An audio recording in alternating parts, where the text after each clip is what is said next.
Rondônia, nós somos rondonienses, somos liderados pela CONAC. Essa é uma determinação da CONAC, a nossa Confederação Nacional.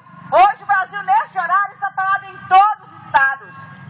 Não é a primeira vez que isso acontece, mas não em Rondônia. Já estivemos em Brasília fazendo todo esse trabalho para conseguirmos o nosso piso salarial, e não foi fácil. E ele foi vetado para não ser reajustado. E nós não vamos deixar isso acontecer. Nós precisamos unir.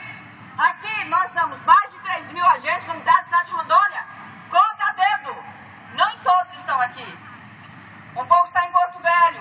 Na minha cidade hoje, nesse exato momento, eles estão paralisando a cidade. Lá nós somos 128 agentes comunitários. Nós estamos em 4 aqui. Mas lá eles estão paralisando a cidade nesse exato momento. Segura aí! Segura aí!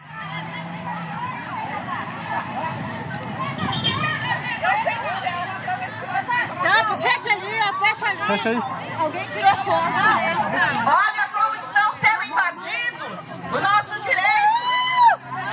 Os nossos direitos estão sendo invadidos. Cadê a nossa Vai atrás, vai atrás. federal?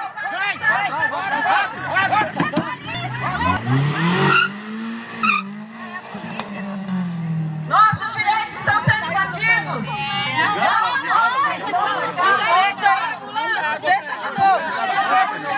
Fecha aí de novo.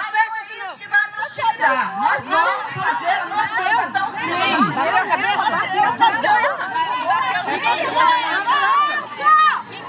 Vamos entrar, gente, tem que entrar.